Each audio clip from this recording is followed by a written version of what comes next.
Jack Harper wiped the grease from his hands and stared at the broken engine part on his workbench. 6 years. That was how long he had been living on this planet at the edge of nowhere. 6 years since he left Earth and everything he knew behind. 6 years of fixing broken ships and keeping to himself. His repair station sat alone on Theta 9, a small planet where travelers stopped only when they had no other choice. The planet was mostly red clay and rocks with storms that rolled in from the east every few weeks. Jack liked it that way. No crowds, no questions, no one asking about his past. The station was small but had everything he needed. A large workshop filled with tools and spare parts. Living quarters with a bed, a kitchen, and a bathroom. A landing pad for ships. Storage rooms packed with supplies. He ran the whole place by himself and rarely saw another person for weeks at a time. Jack was 38 years old but looked older. His face was weathered from years in space. His hair was brown with streaks of gray. His hands were scarred from countless repairs. He moved with the careful precision of someone who had spent years in the military, even though he tried to forget those days. That evening, Jack was making dinner when the storm hit. Rain hammered against the metal walls of his station. Wind howled through the gaps in the doorframe. He had seen worse storms, so he just turned up the heat and kept cooking his simple meal of vegetables and rice. Then someone knocked on his door. Jack froze. No one came to his station during storms. No one walked through weather like this. Ships either landed before the storm hit or waited it out in orbit. But there it was again. 3 solid knocks on the metal door. He walked to the entrance and checked the security screen. 7 figures stood outside covered in heavy cloaks that were soaked through. The rain made it hard to see clearly, but they looked like women. They stood close together as if trying to share warmth. Jack hesitated. He had chosen this isolated life for a reason. But leaving someone outside in this storm would be cruel. He opened the door. The wind immediately tried to rip the door from his hand. Rain blew into his workshop. The 7 figures stood there, water streaming off their cloaks. The tallest one stepped forward and pushed back her hood. Jack stared. She was not human. Her skin was covered in scales that shimmered purple and blue even in the dim light. Her eyes were golden with vertical slits like a cat. Small horns curved back from her forehead. When she opened her mouth to speak, Jack could see pointed teeth. "Please," she said in rough English. "We need help. Our ship is broken. We walked here through the storm. Can we stay until morning?" Jack had heard of the Drakari people. Dragon women, some called them. They came from the Kepler sector, far from this part of space. He had never met one before. They were rare, and they usually kept to their own worlds. He looked at all 7 of them. They were shaking from cold. Their scales seemed dull. They looked exhausted and desperate.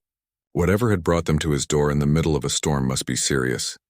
"Come in," Jack said, stepping back.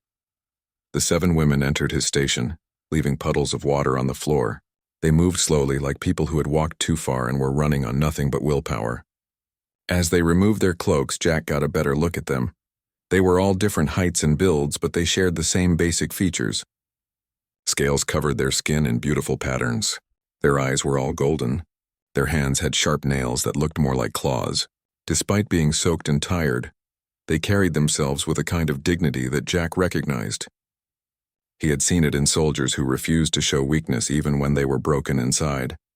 The tall one who had spoken first introduced herself as Zara. She pointed to the others as she said their names. Lisa was holding a small bag close to her chest like it was precious. Vera and Kira looked so similar they might be twins. Mira was the youngest, her scales brighter than the others. Sarah and Nick supported each other as they stood, clearly at the end of their strength. "Thank you," Zara said. "We did not know if anyone lived here. We saw your lights from far away." Jack grabbed some towels from a cabinet and handed them out. "How far did you walk?" 3 miles, Zara answered. "Our ship stopped working. We had no choice, 3 miles in that storm." Jack looked at them with new respect. That was not an easy walk, even in good weather. In a storm, it could kill you. "You need to get warm and dry," he said. "I have spare quarters you can use. There are showers. Hot water. I was making dinner. There is enough for everyone." The 7 women looked at each other. Something passed between them, some silent communication. Then Zara nodded. Jack showed them to his spare quarters. It was just one large room with some beds he kept for the rare times he had workers helping him.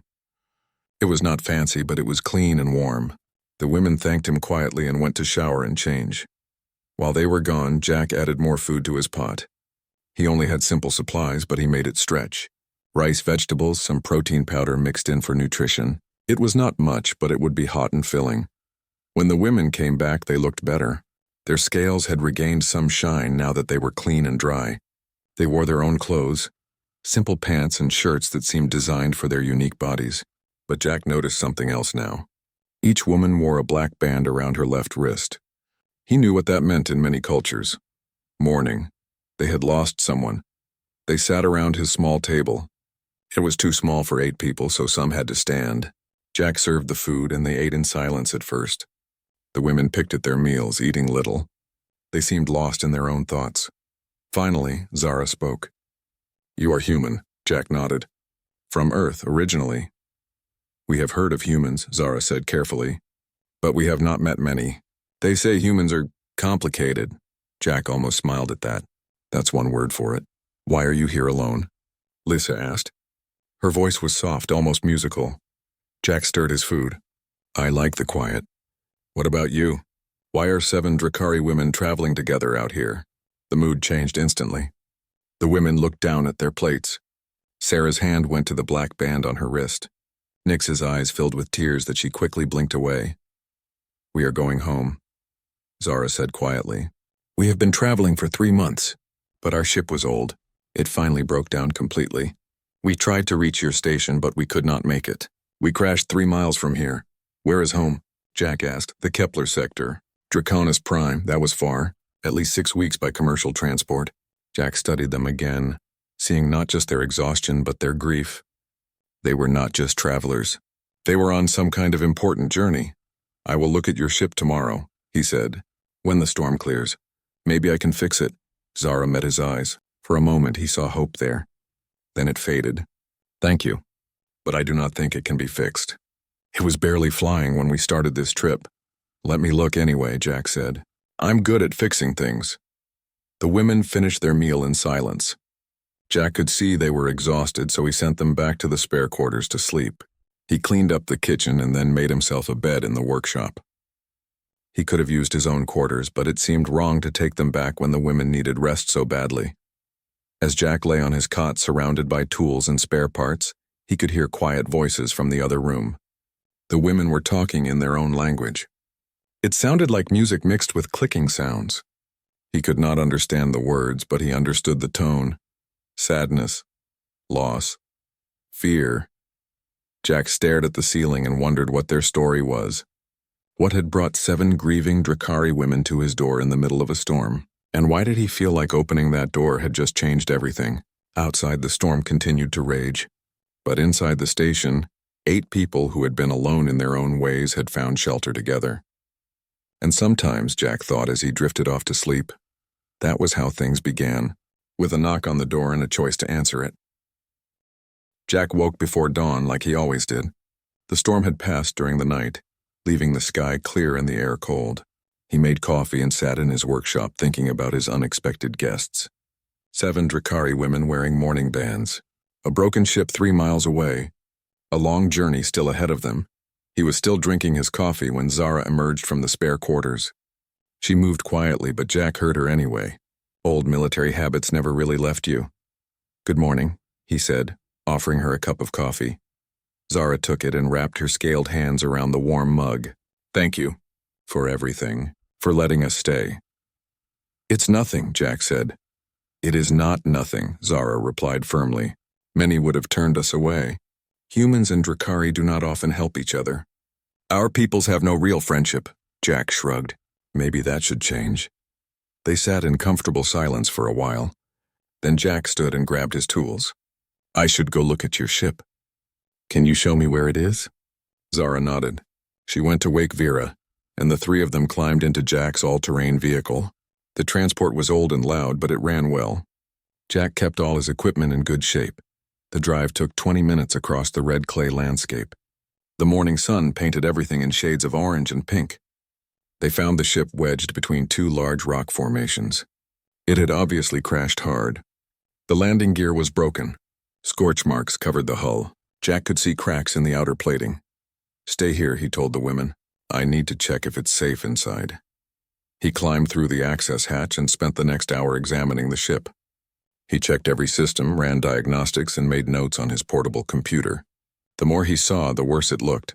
The fusion core had cracks running through it. That alone made the ship dangerous. The faster-than-light drive was completely burned out. The navigation system was dead. Life support was barely functioning. Even the basic flight controls were damaged. When Jack climbed back out covered in grease and coolant, he saw hope in Zara's golden eyes. He hated to crush it, but he had to tell the truth. "I'm sorry," he said. "This ship will never fly again. Not without a complete rebuild. That would cost more than buying a new ship." Zara's shoulders sagged. She had expected this, Jack could tell, but hearing it confirmed still hurt. Vera made a low sound of despair that seemed to come from deep in her chest. They drove back to the station in silence. When they arrived, the other women were awake. They looked at Zara's face and immediately understood. Their ship was truly dead. Jack made breakfast while the women gathered in his workshop. He cooked eggs from powder and made more coffee. It was simple food, but it was hot and filling. The women ate very little, pushing food around their plates. "How far is it to your home?" Jack asked. 6 weeks by commercial transport, Zara answered. "If we could afford passage. But we cannot. We have some credits, but not enough for all 7 of us. Maybe enough for 3 tickets. Can you split up?" Jack asked. "Some go ahead and some follow later?" All 7 women shook their heads firmly. "No," Lissa said. "In our culture, widows must travel together during mourning. We cannot separate." There was that word. Widows. Jack had guessed they had lost people, but hearing it confirmed made everything clearer. "What happened?" he asked gently. The women looked at each other. Finally, Zara began to speak. Her voice was steady, but Jack could hear the pain underneath. 3 months ago, there had been an accident. A mining station in the Duranthus Nebula. 47 Drakari men had been working there when a containment field failed. The explosion had vented an entire section to space. Everyone in that section died instantly. Among the dead were the mates of these 7 women. Husbands, partners, the fathers of their children, all gone in one terrible moment. "We received the news 2 days after it happened," Zara continued. "It took us 3 weeks to reach the station. We had to see where they died. We had to say goodbye." Jack listened without interrupting. He knew about loss. He knew about grief. He had lost his entire squad in a bombing 6 years ago. He had survived only because he had been on a supply run. The guilt of being the only one who made it had driven him out here to the edge of space. Lissa clutched her small bag close to her chest. Jack had wondered about that bag since last night. Now she opened it carefully and pulled out 7 small crystals. Each one glowed with a faint inner light. "These are memory stones," Lissa explained. "In our culture, when someone dies, they can record their final thoughts into these stones." The mining station had the equipment. Someone activated it before the air ran out. "Our mates left us their last words." Jack felt his chest tighten. He could not imagine carrying around the final words of someone he loved, not yet heard. The weight of that must be crushing. "Why have you not listened to them?" he asked. "Tradition," Sarah said quietly. "We must be home with our families before we can honor their memories properly. We cannot do it alone. But now we are stuck," Kira added. "We have no ship. Not enough money. No way home." The room fell silent. Jack poured himself more coffee and thought. These women had traveled for 3 months to reach the place where their mates died. They had collected these memory stones. They were trying to get home to complete their mourning ritual. And now they were stranded on a backwater planet with a stranger. He made a decision. It was probably a stupid decision. It would cost him time and money. It would mean leaving his comfortable isolation. But it was the right thing to do. "I have a ship," Jack said. 7 pairs of golden eyes turned to him. "It's a cargo hauler," he continued. "Nothing fancy. But it's solid and it runs well. I use it for supply runs. There's room for passengers. We cannot afford to hire a ship," Zara said quickly.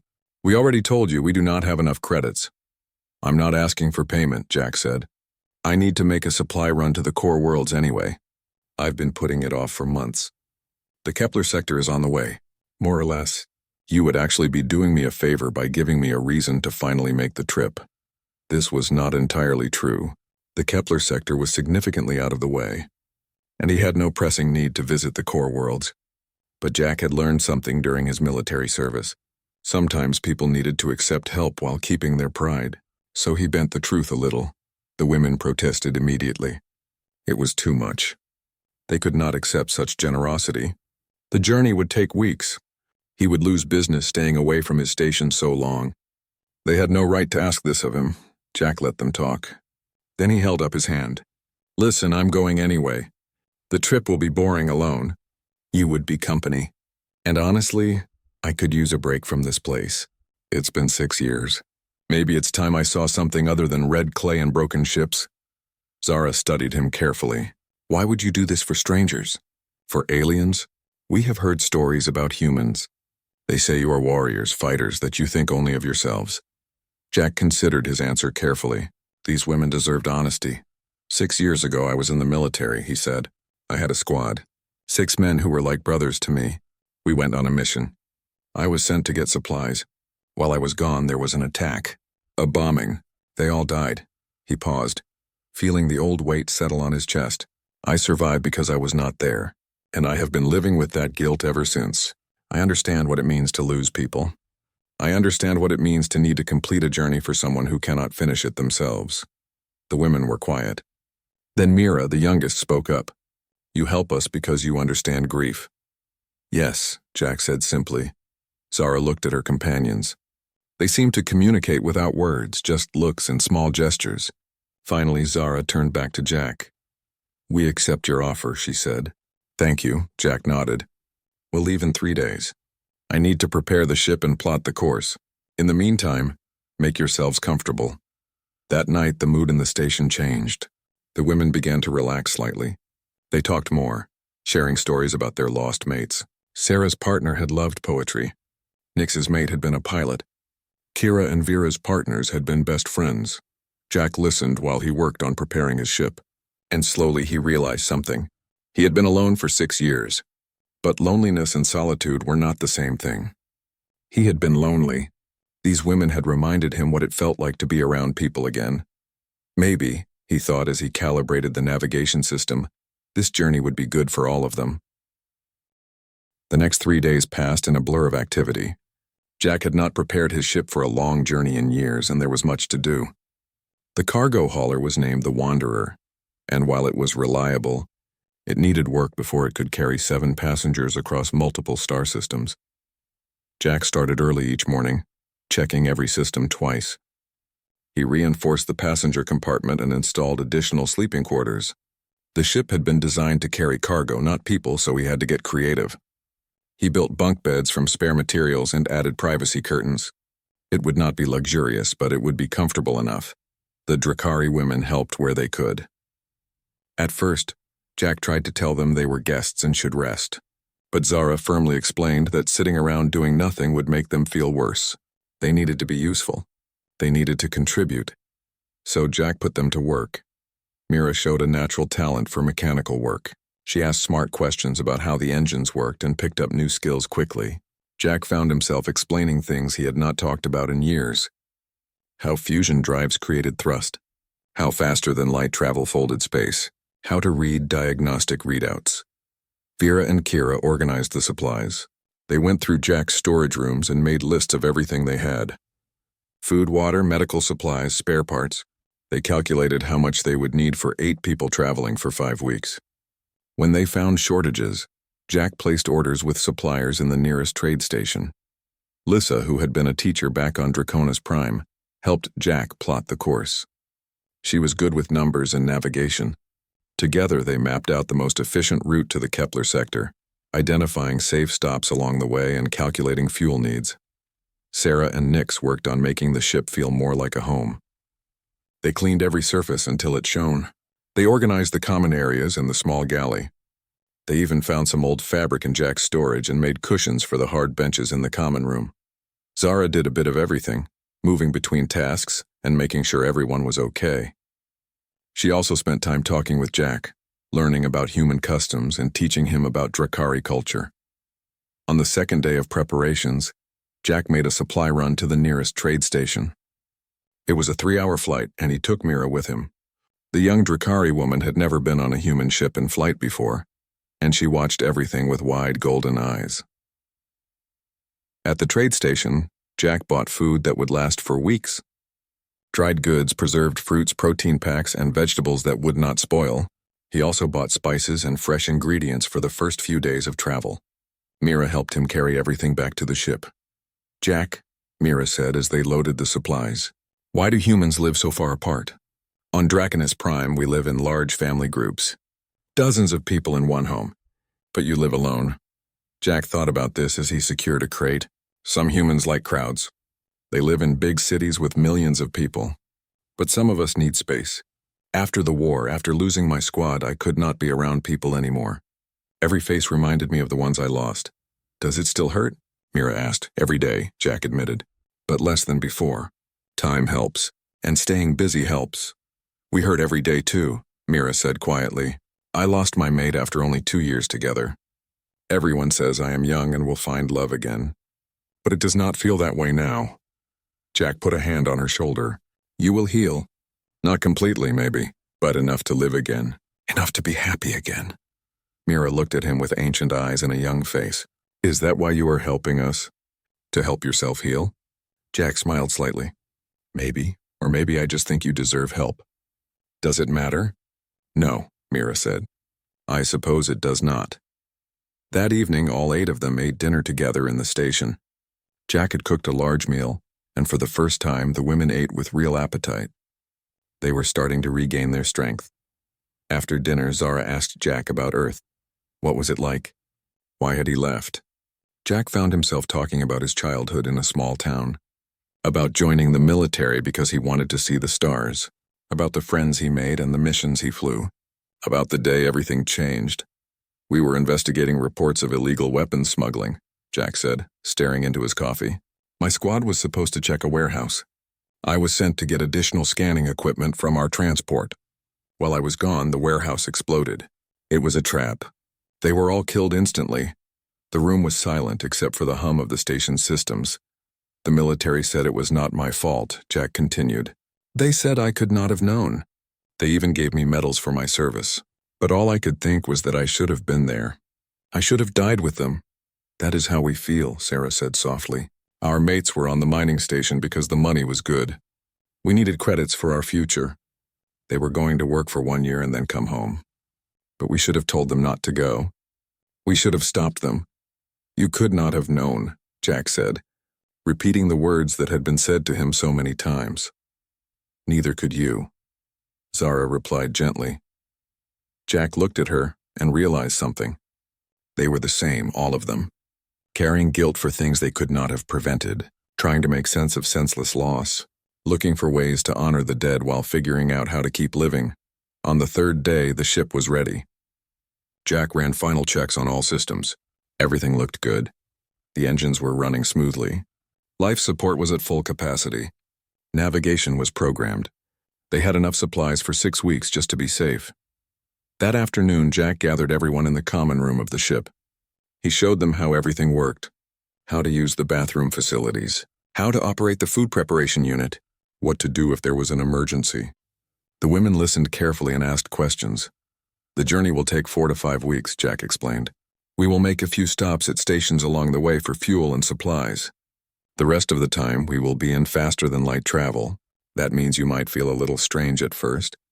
Some people get nauseous. It passes after a day or 2. Will there be danger?" Kira asked. "There is always some danger in space," Jack said honestly.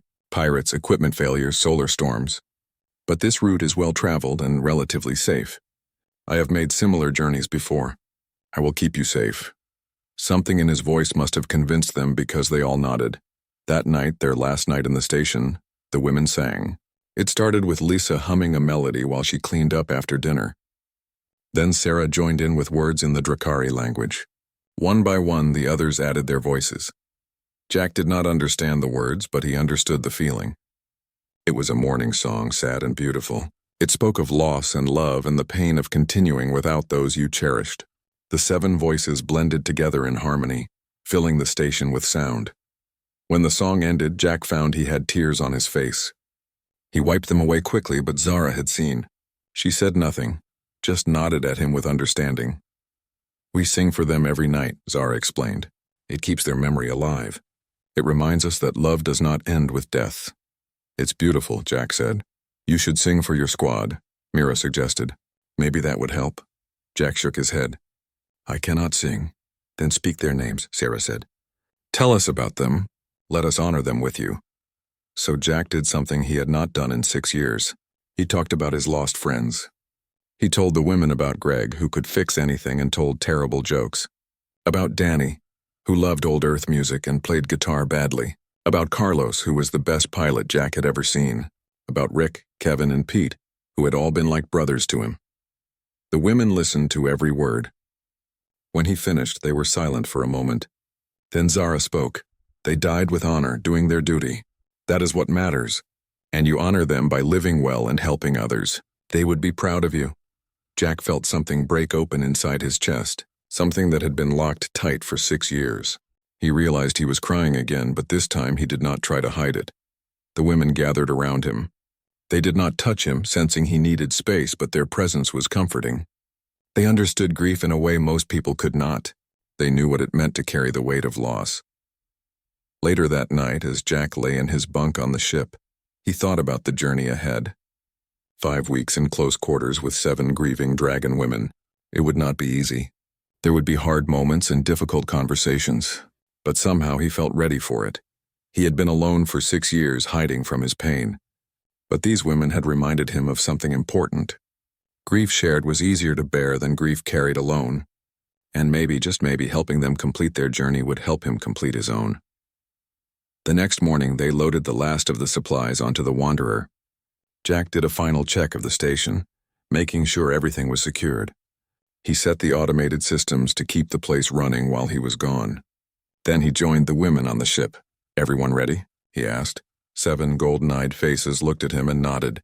Jack fired up the engines. The Wanderer lifted off from the landing pad smoothly, rising into the pale sky of Theta 9. As they broke atmosphere and headed for open space, Jack felt something he had not felt in a long time. Hope. The journey home had begun. The first week in space was the hardest. The Wanderer was not a luxury ship. It was cramped, loud, and the faster-than-light travel made several of the women sick. Mira and Kira spent the first 2 days in their bunks fighting nausea.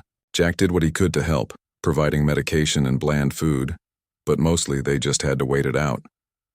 By the end of the first week, everyone had adjusted. The ship settled into a routine. Jack woke early and checked all the systems. Zara helped him with navigation. Lisa and Sarah took turns preparing meals. Vera and Nix kept the common areas clean.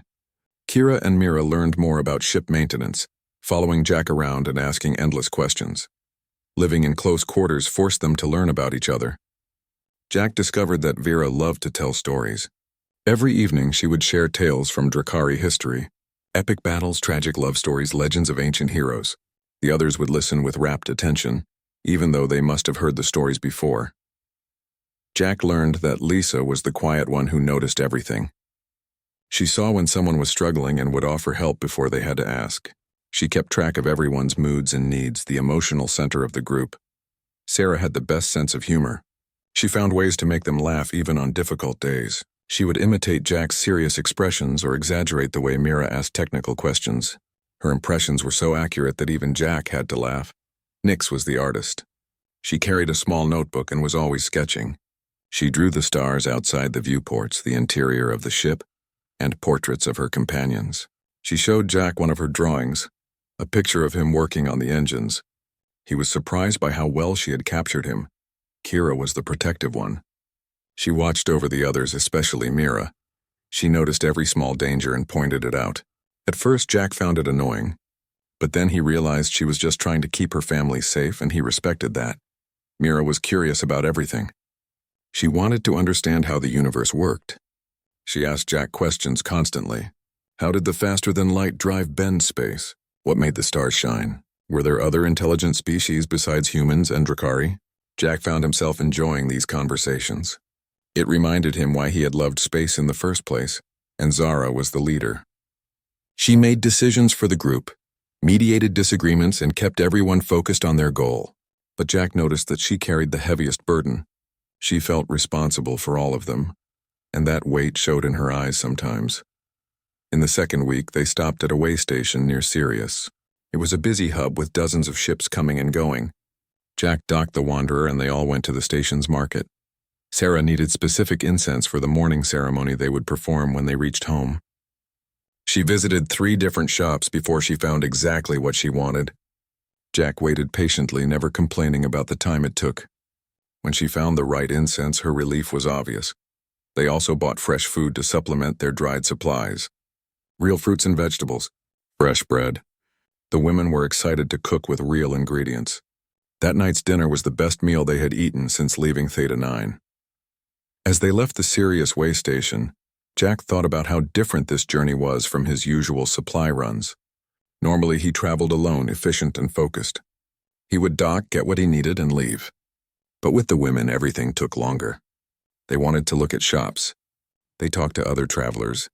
They took their time, and Jack found he did not mind. He was learning to slow down, to see things through their eyes. In the 3rd week, they encountered a distress signal. A small civilian transport had lost its engines and was drifting. The captain was an old man named Ben Collins, traveling alone. Jack diverted course immediately. The women watched as he worked with Ben to diagnose the problem. It took 3 hours, but Jack managed to rig a temporary fix that would get the old man to the nearest station. Ben was incredibly grateful. He offered to pay Jack, but Jack refused. "Just help the next person you see in trouble," he said. As they flew away, Zara commented, "You help everyone. Is that a human trait?" Jack shrugged. "Some humans are like that. Some are not. Same as any species, I guess. But you chose to be the kind that helps," Zara said thoughtfully. "That is what matters."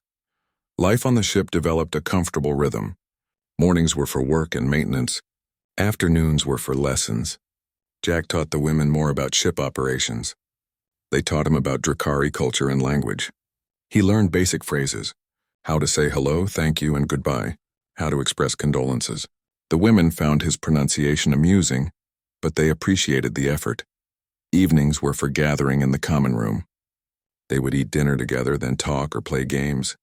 Jack taught them poker. Mira turned out to be dangerously good at bluffing. She won 3 games in a row before the others refused to play with her anymore. The women taught Jack a Drakari tile game that required strategy and memory. It was harder than it looked. Jack lost every single game, but he kept trying. During these evenings, the women slowly opened up about their lives before the tragedy. Sarah had been a doctor. Nix had worked as an architect. Kira and Vera ran a restaurant together. Lisa taught literature at a school. Zara managed a trade company. Mira had been studying engineering. They all had plans for their futures, dreams they had shared with their mates. The mining job was supposed to provide money to make those dreams real. Instead, it had ended everything. "What will you do now?" Jack asked one evening. "When you get home?" The women looked at each other. "We do not know," Zara admitted. "Everything we planned included our mates. Without them, the future looks empty." "You will figure it out," Jack said. "One day at a time. That is all any of us can do." In the 4th week, Nix had a nightmare. Her screams woke everyone on the ship.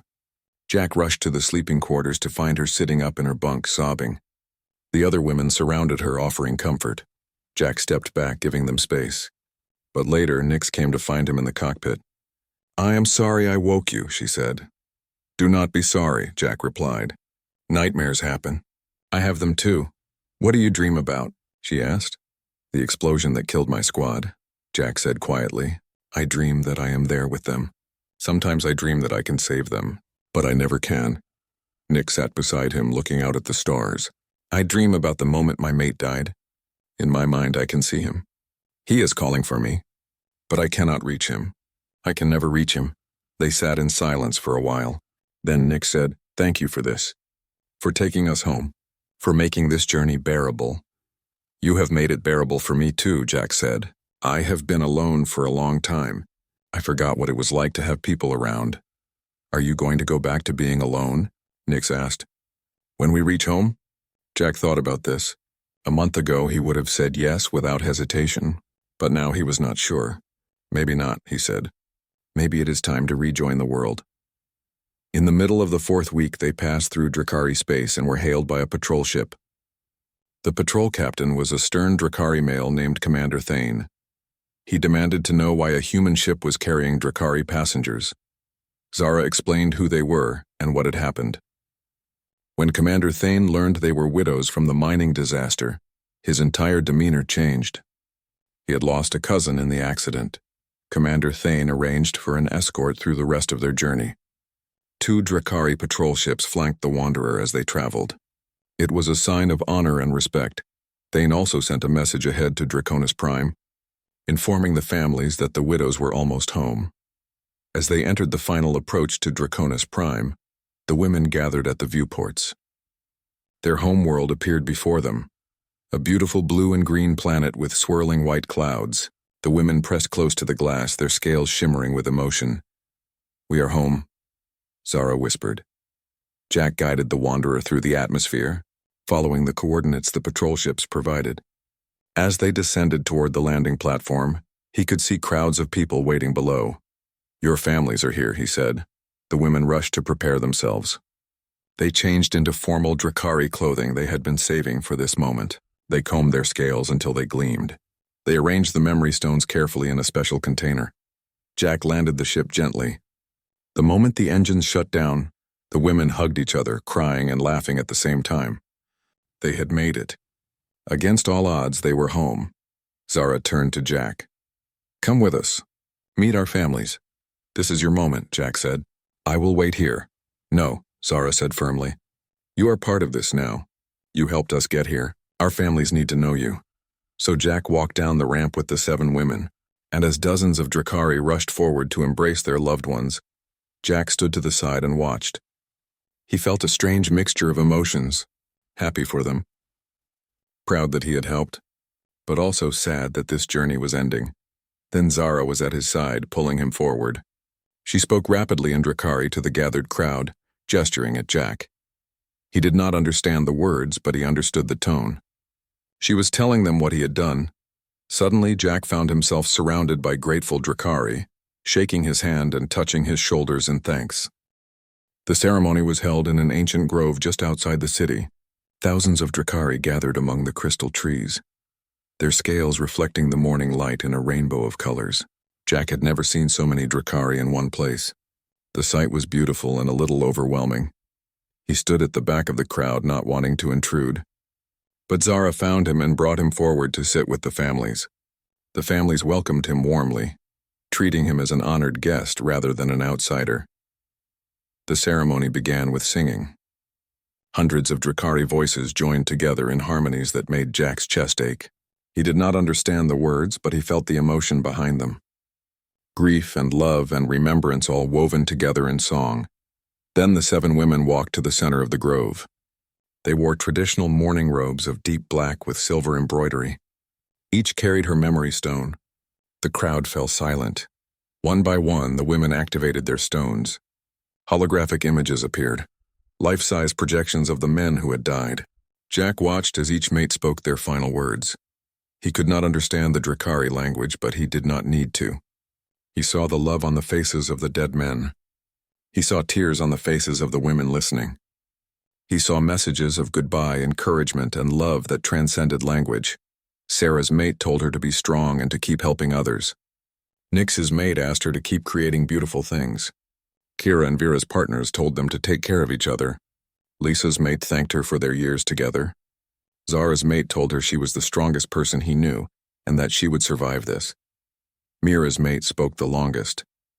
He was young, probably close to Mira's age. He told her about all the things he wished they could have done together. The children they would never have. The home they would never build. The dreams they would never fulfill. But he also told her to find happiness again. To live fully, to not waste her life mourning him. By the time all 7 messages had been heard, there was not a dry eye in the grove. Jack found tears running down his own face. He wiped them away, but more came. After the final message ended, the ceremony continued with speeches from family members and friends. They honored the dead and celebrated their lives. They shared funny stories and happy memories. Slowly, the grief transformed into something else. Not happiness exactly, but a kind of peaceful acceptance. The ceremony lasted for hours. When it finally ended, the mood shifted. The formal mourning period was complete. The women removed the black bands from their wrists. By Drakari tradition, they could now begin to move forward with their lives. That evening there was a feast. Long tables were set up in the grove, filled with Drakari food. Jack sat with the women's families and ate dishes he had never tried before.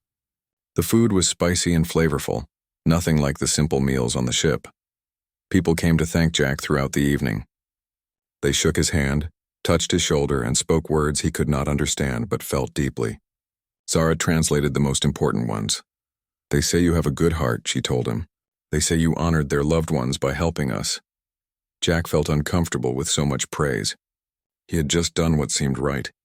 But he accepted their thanks gracefully, understanding it was important to them. As the night grew late, Jack found himself sitting with the 7 women at a quiet table away from the main celebration. They looked different now. The weight they had carried for so long seemed lighter. Their scales were bright and vibrant. Their eyes held peace instead of pain. "What will you do now?" Jack asked them. Sarah spoke first. "I will return to medicine. The hospital has held my position for me. There are always people who need help." "I have commissions waiting," Nick said.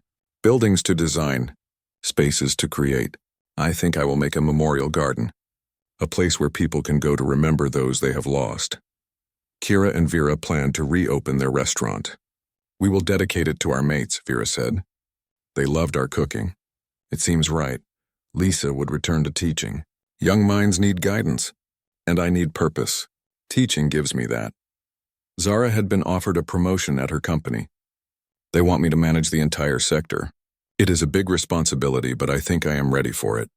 Then they all looked at Mira. The youngest woman smiled shyly. "I want to finish my engineering degree, and then, if Jack will allow it, I would like to come work at his station. Learn from him. Maybe become a ship mechanic myself." Jack was surprised. "You want to come to Theta 9? "Yes," Mira said firmly. "These past weeks working on the ship, learning from you, that was when I felt most at peace. When I was focused on fixing things, I could forget my pain for a while. I think that is what I need right now. To learn a trade. To work with my hands. To be useful." Jack looked at the young Drakari woman. She was serious. This was not a casual request. It would be hard work, he warned. Long hours. Not much excitement. Just broken ships and red clay. "That sounds perfect," Mira said. Zara smiled at Jack. "Will you take her as an apprentice?" Jack thought about his station, silent and empty for so many years. He thought about going back to that isolation after the warmth and life of the past month. The idea suddenly seemed unbearable. "Yes," he said. "If she wants to learn, I will teach her." Mira's face lit up with joy. The other women laughed and hugged her, happy that she had found a path forward. Later, as the celebration wound down, each of the women gave Jack a gift. Zara presented him with a scale she had shed naturally. In Drakari culture, it was a sign of deep friendship and trust. Jack accepted it carefully, understanding the honor. Lisa gave him a small carved figure of a ship sailing through stars. "For your journey home," she said, "and for all the journeys still to come." Sarah gifted him a packet of the incense she had searched for at the Sirius way station. "For when you need to remember," she explained. Burning this helps focus the mind on good memories. Nix presented him with a sketch she had made of all 8 of them together on the Wanderer. It captured a moment Jack had not even realized she had seen. They were all in the common room, laughing at something Sarah had said. The drawing was beautiful and honest. Kira and Vera gave him a recipe book filled with dishes from both Drakari and human cuisines. "So you will not eat only ration packs," Vera said with a smile. Mira's gift was different. She gave him a toolkit, a proper mechanic's set with tools Jack recognized and some he did not. "These are Drakari tools," she explained. "I want to learn your human methods, but I can also teach you some of our techniques. We can learn from each other." Jack accepted all the gifts with genuine gratitude. These were not just tokens. They were connections, ways to remember each other and stay in touch despite the distance. The next morning, Jack prepared to leave. The Wanderer was refueled and restocked. He had stayed longer than planned, but it had been worth it. The women and their families came to see him off. There were hugs and tears, but also smiles and laughter. This was not a sad goodbye. It was a grateful one. "You gave us what we needed most," Zara said as she hugged Jack. "Not just transportation, but companionship, understanding, hope. You helped us heal. You helped me too," Jack admitted. I had forgotten how to be around people. You reminded me. Will you be all right going back alone? Lissa asked with concern. Jack smiled. I will not be alone for long. Mira will be joining me in 2 months once she finishes her current studies. Take care of her, Sarah said. She is young but strong. She will make a good apprentice. I will, Jack promised. He said his final goodbyes and boarded the Wanderer. As he lifted off and watched Draconis Prime shrink below him, Jack thought about the past month. About 7 grieving women who had knocked on his door in a storm. About a journey across the stars. About healing that happened when people chose to help each other. The flight back to Theta 9 took 3 weeks. This time Jack was alone again. But it felt different. The silence of the ship was peaceful rather than oppressive. He had time to think, to process everything that had happened. He thought about his squad, the men he had lost 6 years ago. He realized that by helping the Drakari women, he had honored his friend's memory. They would have done the same thing. They would have opened the door. They would have offered help. Maybe that was what it meant to survive tragedy. Not to forget those you lost, but to honor them by living in a way that made them proud. When Jack finally landed back at his station on Theta 9, the place looked different. Smaller somehow, more lonely, but also more like home. He knew every corner, every tool, every system. This was his place, but it would not be silent for long. In 2 months, Mira would arrive. He would teach her everything he knew about fixing ships. And maybe, he thought with a smile, she would teach him a few things too. Jack spent the next weeks getting the station ready for an apprentice. He cleared out one of the storage rooms and converted it into proper living quarters. He organized his tools and created a workspace for Mira. He even ordered some extra supplies and parts anticipating the projects they would work on together. He also did something he had not done in years. He sent messages to a few people he had known during his military service. Old friends he had cut off when he retreated into isolation. He did not expect responses immediately, but it felt good to reach out. 2 months later, a small transport ship landed at his station, practical work clothes, and